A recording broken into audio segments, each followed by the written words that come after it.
I'm just staying back.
I'd like the family to please rise.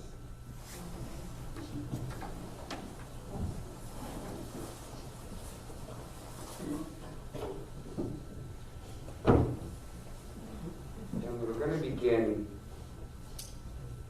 our time together today with the tearing of Kriya. An outward tear, symbolic of the tear you feel on the inside. And we say a bracha, a blessing for this, that acknowledges God as the true judge. This isn't where we want to be today. It's not what we want to be doing. We understand the reality before us. And this is a sign of submission. It also demonstrates for others that you're in mourning as you wear this ribbon as a sign of that internal pain. I invite you to repeat after me. Baruch Atah Adonai Eloheinu Melech Haolam Dayan Ha'emet. Praised are you, Adonai, our God, ruler of the universe, who is the true judge. We say Adonai Natan, Adonai Lakach, and Hishem Adonai Mevorach. The Lord gives, the Lord taketh away. Praise be God's name forever. And we'll help it tear into the ribbon. And if you're wearing a ribbon, you give it a tear from the bottom. Yes.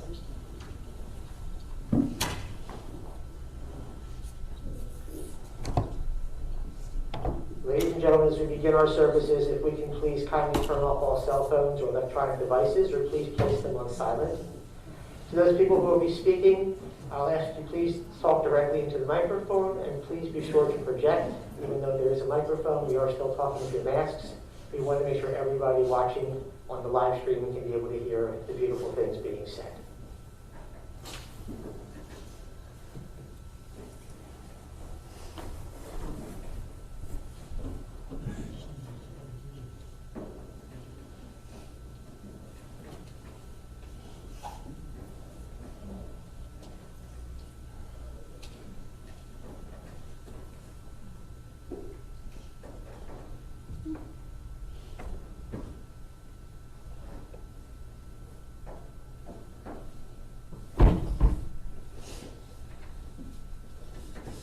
Let's all take a breath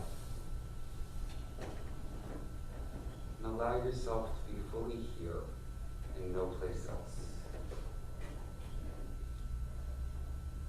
Norbert Fuchs was a special man, father, husband, brother, and a grandfather who I was told quickly endeared himself to all who met him.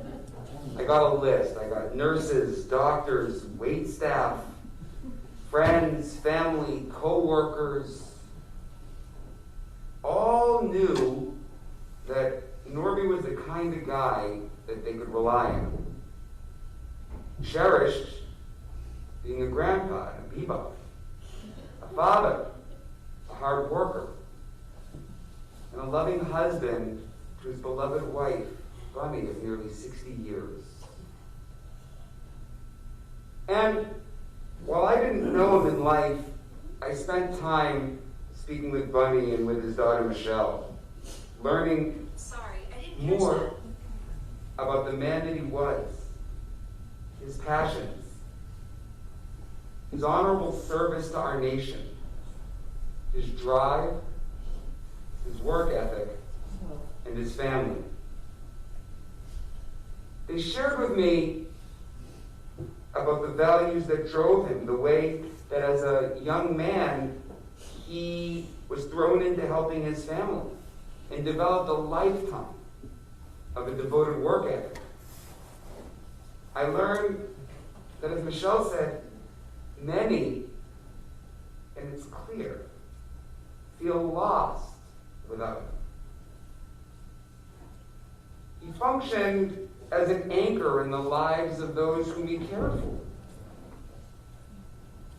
He was someone who others came to for advice, for guidance, or to fix whatever it was in your life that was broken. This is clearly a tremendous loss to this family. And we hold and honor that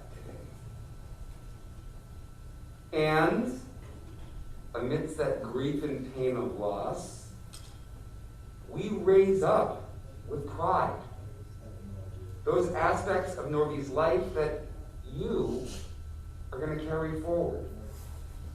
That's what this is today. A time to acknowledge the life of a person who deeply influenced so many of you, and his values persist when you raise them up and incorporate them into your lived lives after today. So, we celebrate a memory, we honor a life, and we join together for a fitting and honorable tribute to the man, the father, the friend, and grandfather that Norby was. As I mentioned, we are brought together today in loving memory of Norbert Fuchs, Nachum Yitzchak ben Ilya, Zichrono Livracha, of blessed memory. We know that there are people who, due to the virus or distance, are not with us today in person and are joining us virtually. So I'll speak to the camera and say, for those watching, know that the family feels your warm embrace today. We welcome you as though you are here in this chapel with us. For those here, feel their presence and know that together, in person and via video, we form one community determined to uphold Norby's honor and dignity, and to later on form a community of consolation for this family. Jewish tradition teaches that while the physical body is temporary, the soul is eternal. So while we come together today to pray for the full and complete rest for Norby's body, and as he will later be laid to rest, his soul bound to the bond of life, each of you, we pray for blessings for the continued elevation of his soul. May our time together today hold meaning and purpose, and may it honor well the memory of Norbert Fuchs, who passed away just a few short days ago. I'm Rabbi Nathan Weiner, the rabbi at Congregation Beth Tikva in Marlton. In getting to know this family, I can say it's a personal honor to be present here with all of you today. Norby, as I mentioned, is survived by his loving wife, Bunny. And Bunny, we specifically, it's interesting where you're seated, in the middle of the aisle, with your family next to you and behind you. Let this be a metaphor for how you navigate your mourning and grief.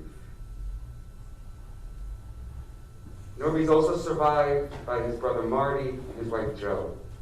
His children, Wendy and her husband Richard, Michelle and her husband Christopher, Brett and his wife Lisa, and his grandchildren, Joshua, Nicole, Taylor, Darby, and Jordan.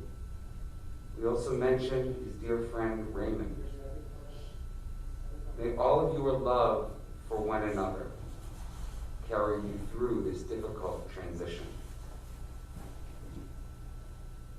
Now I'm going to recite Psalm 23, a psalm universal across the Abrahamic faith traditions at moments of pain when we're seeking comfort at loss. Mizmor LeDavid, Adonai Roi Lo Achsar, Psalm of David. The Lord is my shepherd, I shall not want. He maketh me to lie down in green pastures. He leadeth me beside the still waters. He restoreth my soul.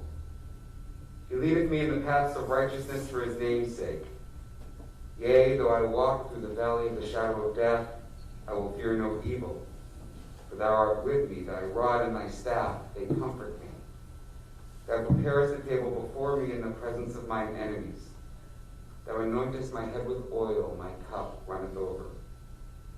Surely goodness and mercy shall follow me all the days of my life, and I will dwell in the house of the Lord forever. Amen.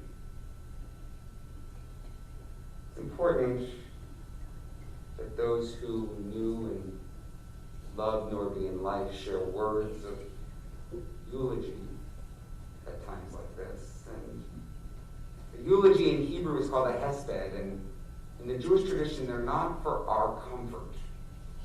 They're done to uphold the honor and dignity of the deceased. And we're going to hear from some core members of his 13. We'll first hear from the 5 grandchildren who will come up together, and then his 3 children will come up together. For distance reasons, as you speak, you can transition one group to the other. I'm going to make my way into the hall until you're finished, and I invite the grandkids to come on.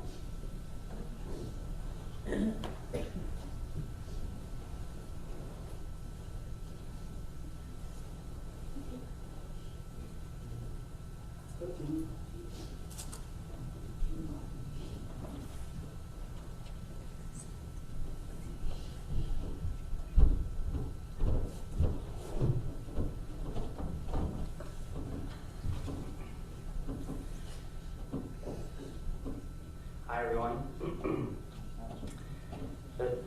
For those of you that are unfamiliar with us, let me just introduce you real quick. We have the Nicky D, we have the Tail, the Dar, the Jord, I'm the Josh Man. We're the grandkids. I just want to thank my sister and my cousins real quick for sharing the honor to get to stand next to you to give this speech today. I love you all very much, and I'm grateful to get through this. We were talking the last few days about how growing up we would talk with our friends, and even now we still talk with our friends and we share experiences with our friends of our grandparents. And for some reason it just felt like everybody went to the same aisle and got their grandpa, but ours was sitting on some shelf in some other corner of the store. You know, he's unlike anybody else. And our friends would say how sweet and gentle and cute and lovely he is. And, you know, and he was. You know, we'd go over to Grandma and Grandpa's house, they'd make us a lovely meal. Grandma made the best meal. And we'd sit and we'd talk and we'd joke. And then we'd share stories, he'd make us laugh. And at the end of the night, we'd go see our parents. He'd hug us and he'd kiss us and he'd take us down and give us one last hug before we'd go walk out the door, and then he'd pull us in and he'd say, I have a boat waiting to take you to Cuba. And still Still not sure. Still not sure. Still waiting on it. And then he told Nick and I first, and then we watched it happen with Taylor and Darby, and then as a teenager I watched it with Jordan, and I thought, it still hasn't happened yet. And it's still been going on a long time. Well, the jury's still out, and I would like to repeat, I'm so grateful to be standing up here today with all of you for that reason. We wanted to share some funny stories with you that meant something to us, and the first would be something mentioned by Jordan, in that Grandpa, anytime you use the bathroom in somebody else's house, he'd leave a quarter, almost as if a way of payment to thank us for letting him use our services. And while it was completely irrational and unnecessary, the memory always made us smile. And speaking of money, he was infamous for never paying on any bet that he made with his family. Except there was one, and that was Darby. And for a year, she had him on a payment plan, creditor called, and I think by the end of the year, she got payment in full. She was the only one. I think she's the only one that could have gotten away with it. She was also the only one who could have gotten away with asking for a receipt. But also, every morning when he would drive her to preschool, she didn't want to go. And he would turn around every morning and he would say, Darby, I love you, and I hope you have a great day. Can't wait to hear about your day when you come home. And in response, Darby would look out the window and suspend all affection and communication with him in the ceiling of the car until she was good and ready a year later to finally let him back in. I think she's the only one that could have gotten away with that. And Grandpa loved it. He loved any good humor like that. And speaking of which, Taylor told us that a previous time when he was in the hospital, she was talking with him and this and that, and he said, someone else in the room said, hey, baby. And Grandma goes, oh, is that Grandma? Is that me, Mom? Can you put her on? And he's like, no, that was the nurse. He's always good for a laugh. And also she reminded us that unlike every other person in my family, he could keep a secret. And he would hold it. And you could confide in him and he would never share it. You could confide in him about anything. Complete confidence always. He was our hero, something we heard from our parents and Grandma and everybody else the last few days. He had to face things that many of us will never understand. He saw things that might make people blind, and he had to make decisions that none of us would ever be capable of choosing to do. Just like a superhero, he was big and strong, and just like he was, and they always do the right thing just like he always did, and they would always swoop in to save the day. He always did that too.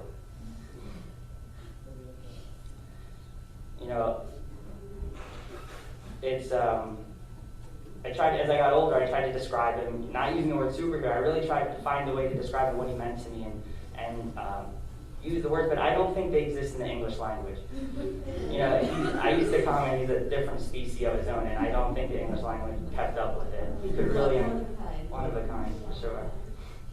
And I wanted to share a quick story that I had. That means a lot to me, and I think might resonate with my cousins, my sister. One time he was talking to me about his older brother Charlie, who we never got the chance to meet, but we heard that he was just this fearless bull, louder than life, big and strong guy, not afraid of anything. He was fearless, and my grandfather admired him. And as he was telling me this, as he had in the past, except this time his face tightened, and he stood up straight and he put his shoulders back and put his head up, almost as if he was talking to Charlie himself, saying things that he never got to say to him as he was telling me, and he told me how much he motivated him and inspired him and taught him about the world and how to be a man and how to do the right things, how to do the wrong things. He said, my brother Charlie had moxie. I'll never forget, he said, my brother Charlie had moxie, and I think the only time, now that I stand up here, the only time I ever saw him get emotional. And in that moment I thought, that's it. Everything you just said is exactly how I would describe you, moxie. And I said a moment ago the English language doesn't keep up with Norby, and it took an old Yiddish word to actually describe him. My grandfather had moxie.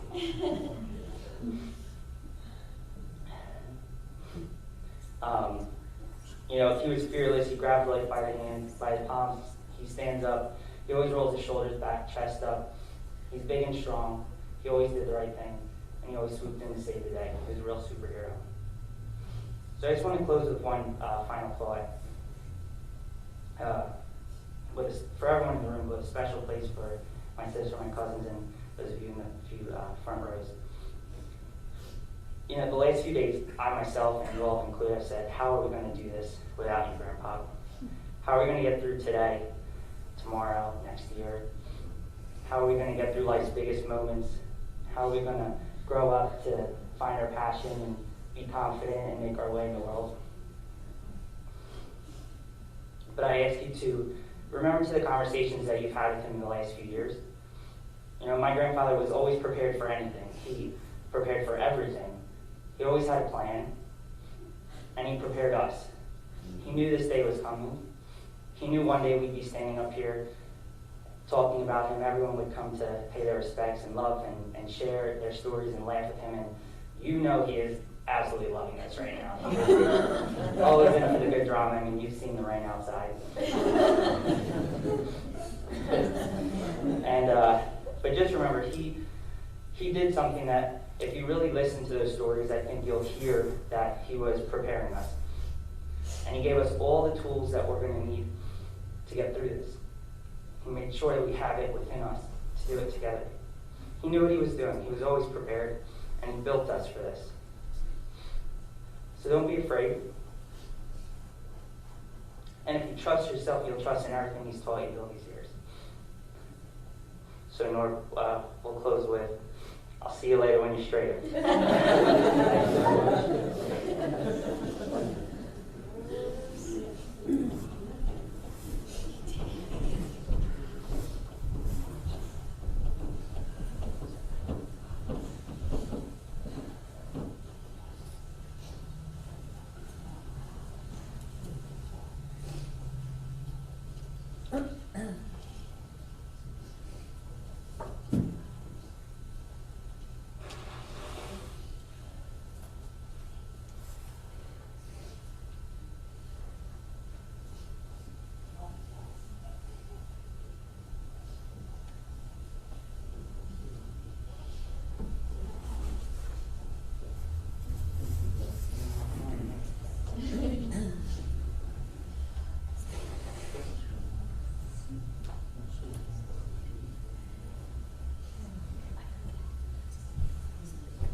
Good morning, and a special good morning to Small Change, Comanche, Garth, and Bunny. This is how we are known to him. That's Dad. On one hand, he is joking, sarcastic, and lying. More about that later. And on the other hand, my protector, my fixer, my confidant, and my encyclopedia. He could dictate a whole report seemingly from his head. I have always thought about him as bigger than life, could do anything, absolutely anything, including geometry. Hey Dad, how do I solve this problem? Shortly after that, I had my answer, never realizing he had no idea of the subject matter. He solved it all, the smartest person I have ever known. I always tell him that, but he just never believed me. Speaking of believing, let's go back to the lying part. When I was in the 4th grade, we were studying Rembrandt. At dinner that night, I told Dad what we were learning in school. His response, we're related to Rembrandt and we have proof. The next day, I went to school telling my teacher, we're related to Rembrandt and I have proof. She told me to bring it in to show to her. That night, I told Dad that the teacher told me to bring in his proof. Without missing a beat, he said, I'll get it for you later, kid. Thank goodness for my mom. She just shook her head no and told me the truth. Anytime I had doubt about what he was saying, I always looked to Mom, and Mom gave me the no head shake. That's Dad. After the Air Force, he came to Philadelphia. Thank you, Aunt Roz and Uncle Sidney, for making him stay there. Then he met my mom. He thought the world revolved around her, and he would do anything for her. He almost got into a fight when I was born. Why, you might ask? Because he couldn't get in on his timeline to see his bunny. To Mom, he is her best friend and confidant and fixer of all things. Talk about protector. When my sister and I started dating, the date would have to be tested. It's the dreaded hand-crushing handshake before we could get out the door. It's a wonder they even stuck around. Sorry, Dave, Chris, Rich. Lisa didn't get that handshake, but he gave her a hard time too. Little did he know, he met his nemesis in Lisa Fuchs. She could come right back at him for whatever he said. That's Dad. On the other hand, he's a hardworking, tireless, and relentless when it comes to the kids and Mom. He would shovel out our cul-de-sac in a snowstorm all the way out to the main road just to go to work. Everything he does for his family. He does the same for all he cared about. I always told him how awesome he is, but he just never believed me. That's Dad. Then again, he would tell us another little lie, but we didn't believe it.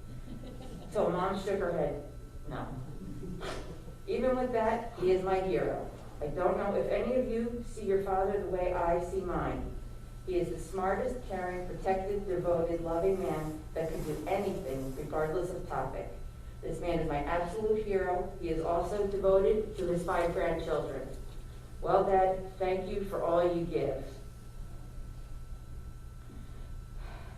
To my Mom, he is her protector, best friend, confidant, and fixer of all. I know we will see each other again, Dad. As he always said, see you on the other side. And please indulge me, his favorite tagline, Mercy.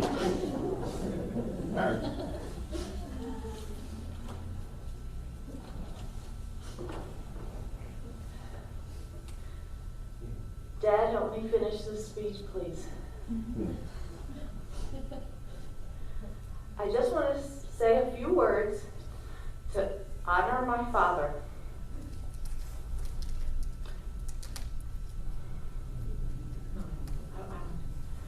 A man whose heart, courage, and pride far outreach anything words can describe. He truly was a legend and a hero. And if you're sitting here today, you already know it. He was amazing in so many ways, but he was the only one who didn't believe it. He was impressed with others with higher education and degrees, but never recognized that what he overcame in his life far exceeded such things. He came from nothing as he was living in a tenement in the Bronx, and he fought his way out, entering the service at only age 16. He finally did get a degree, but more importantly, he worked extremely hard his entire life, frequently holding 2 to 3 jobs at a time. And it was never for him, but to give his family the best life possible, and he did.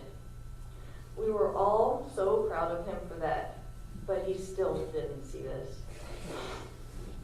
He would do anything for his family and friends. We all went to him for help, advice, to vent, and he always had time to listen. You felt always better after talking with him, even if there was no solution to your problem. There are many who will be really lost without his guidance. You knew he would always have your back, no matter what. It seemed he could do anything and knew everything. I would often go to him with homework questions, and he could always lead me to the answer. And in fact, he knew nothing about the subject. I could never figure out how he did that. Understand that with all this love and strength came a very humorous side. First of all, if I believed everything he said, my brother would be adopted. He would have met my mother on a spy ship.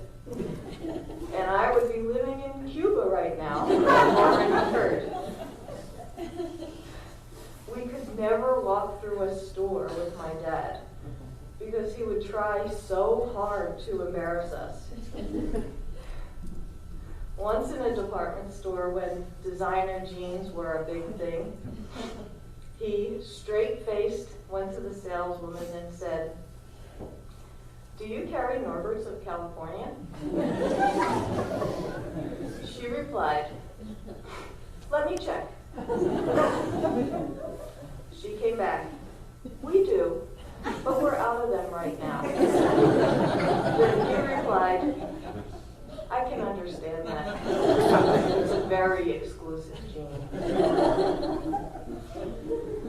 I remember pleading with my mom to make sure he was not there when my friends would come over. He would make such a fuss and embarrass us with our friends, but we really loved it. When my brother and Lisa started to date, Lisa's Aunt Angel and Uncle Jesse had us all over. After everyone went home, Jesse went over to Angel and said, "It's really nice what Norby did for Bunny."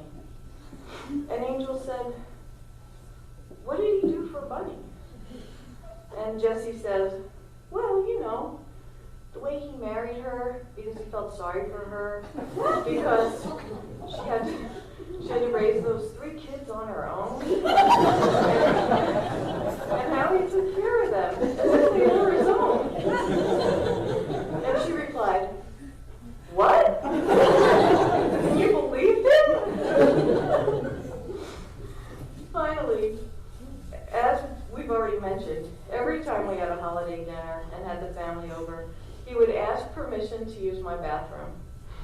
At the end of the night, there was always a quarter left on the sink as payment. I eventually stopped telling him not to leave a quarter. There are so many more stories. We could be here all night.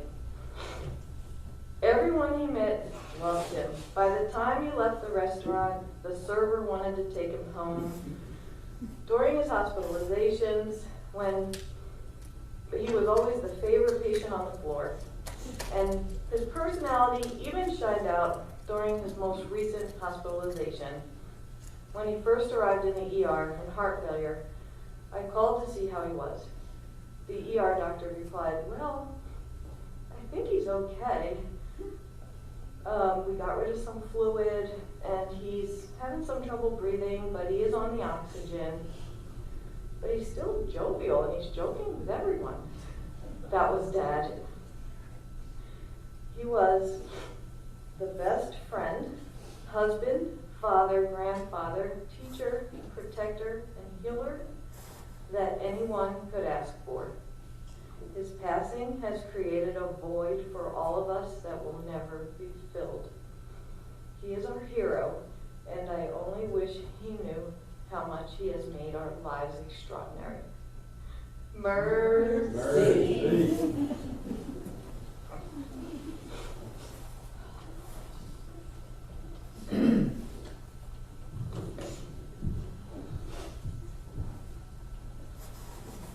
Good morning.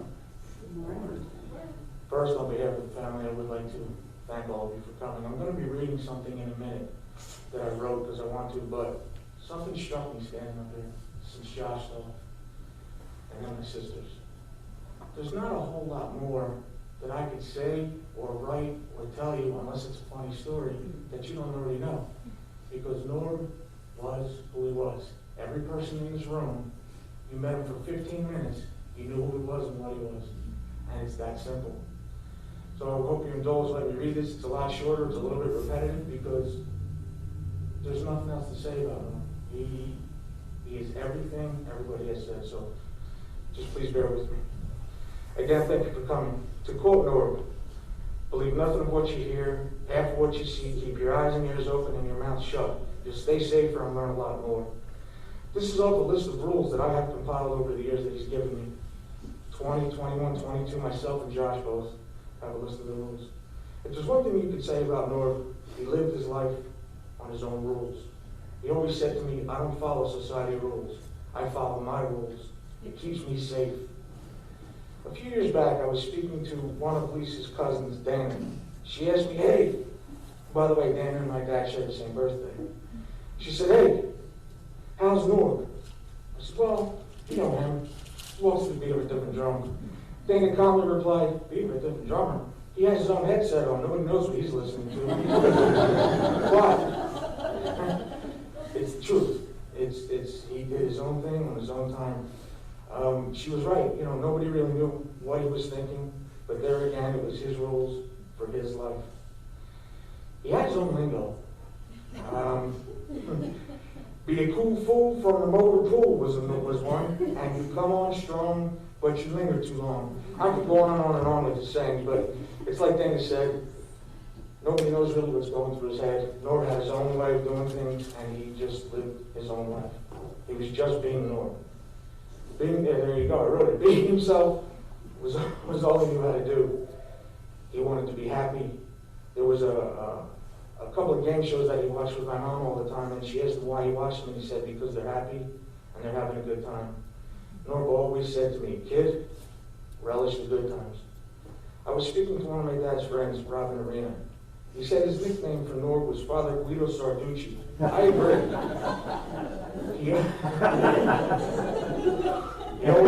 He always had guidance, advice, and or counseling for whoever called. And God knows people called. He provided wisdom and a calming influence in life. He was very insightful and knew people and had a vision of life and or perception of life like no other. I was speaking to my dad's brother Marty, and he said, forgive me.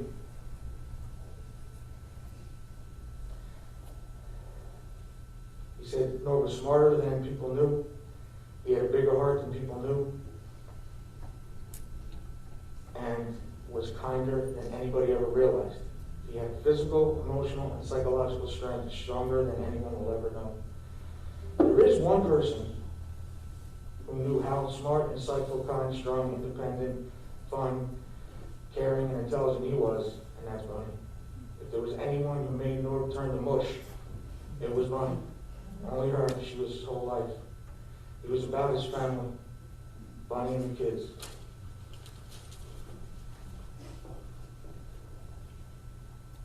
He missed shows, events, and games. As stated earlier, he worked 2 to 3 jobs just to ensure we had everything he needed or wanted. He put everyone before himself. It could be said he was selfless. You know, I speak to a lot of people, and I've gotten this over and over again. It could be said, but everybody asks me the same question. Who do I call now?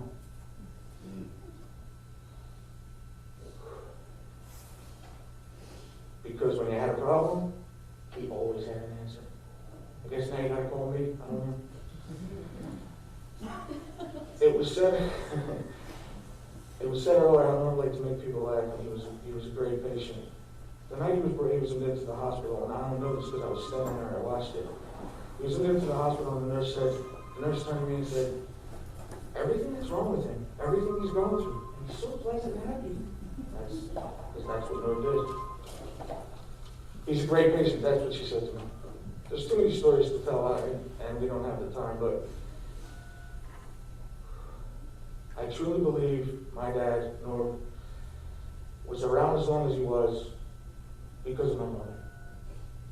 If there was anything that kept making him fight on and on and on, even when he was tired, even when he was fed up, even when he was hurt, even when he was in pain, all of those things, it's about your mother. That's what he always used to say to me. So that's why he kept fighting until he couldn't fight anymore. Now, Josh, thank you for saying what you said. You took my closing, but Neil Shaw said,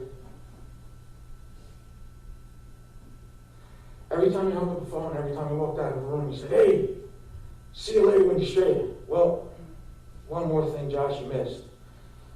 Over the years, that was shortened. So I will close with this. Hey, Norb, much later.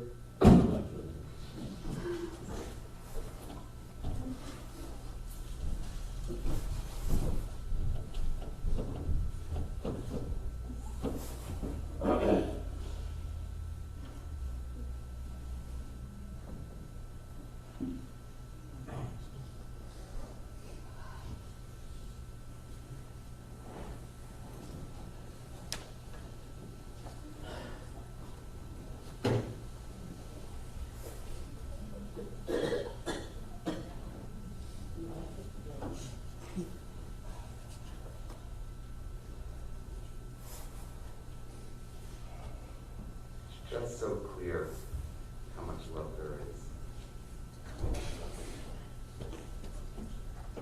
With these thoughts and memories in mind, that we move to the central prayer of a Jewish memorial service, El Malei Rachamim, which asks God to grant true rest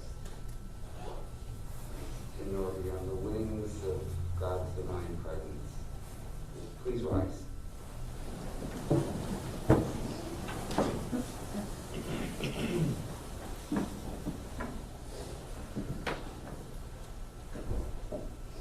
God, full of compassion, who dwells on high, grant true rest upon the wings of the divine presence in the exalted spheres of the holy and pure, who shine as the resplendence of the firmament to the soul of Norbert Fuchs, who has gone to his supernal world.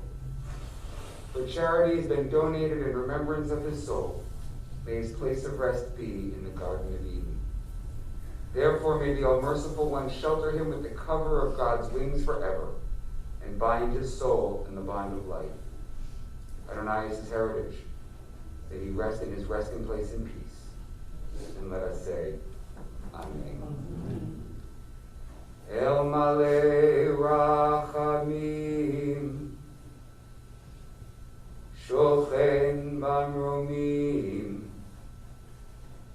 Hamitzei Menucha Nechona, Al Kanfei Hashchina, Malot Kirushim Tehorim, Kezohar Harakia Mazhirim, Et Nishmat Nachum Yitzchak Ben Ilya, Shelach Le'olamo, Ba'avor Shenadvu Tzadaka Ba'ad Hazkarat Nishmato, Began Eden Tehe Menuchato, Lachen Bal Harachamim Yastirehu B'Seiter Kenafav Le'olamim, Yitzror V'Yitzror HaChaim Et Nishmato, Adonai Hu Nachalato, V'Yanuach Al Mishkavo B'Shalom, V'Nomar, Amen. You may be seated. Our time here is drawing to a close. The family asks that donations in lieu of flowers please be sent in Norbert's memory to the Wounded Warrior Project. Interment, which is private, will immediately follow. When the family and I process to the grave, we take your love, your warmth, and your presence with us as we form a community of consolation with your souls present there at the graveside. Thank you all for your time.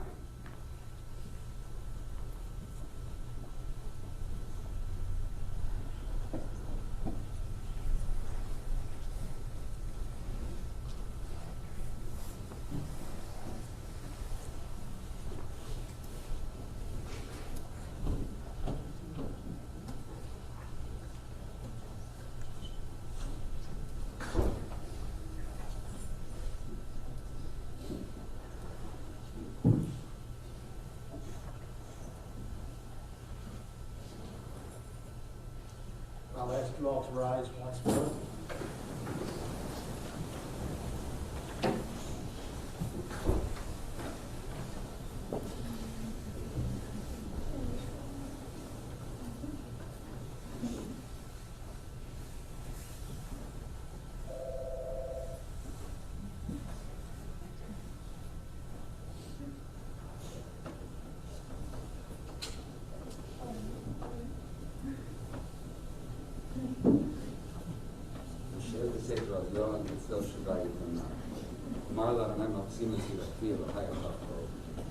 הוא יצילך מפחד איש מדרך חבוד. ובתו יסח לך ונפת פרסת שנאה וזוכר עמיתו. לא תירא מפחד לילה נחי צירוף יומה. מדבר באופן יהלוף וכתב ישוד צהריים. מפה מצילך אלף ורבבה ממינך הלך על הליכה.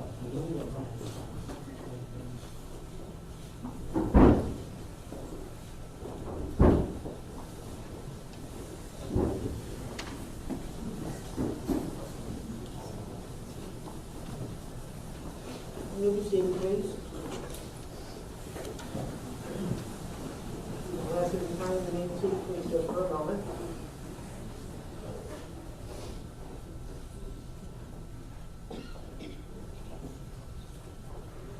From this one, we get the head door conference.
He said that she would appreciate if you would follow up.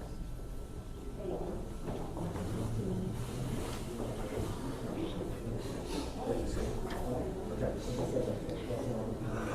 Okay. Do you know the address of the shop? It's 19 Ravina Drive in West Berlin, New Jersey. 19 Ravina? R-A-V-E-N-N-A. It's right off Google Road. 19, right? You're right.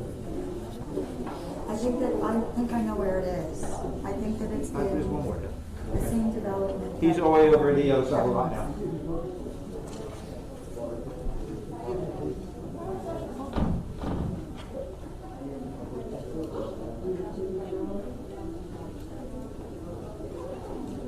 I think it was in Montezella.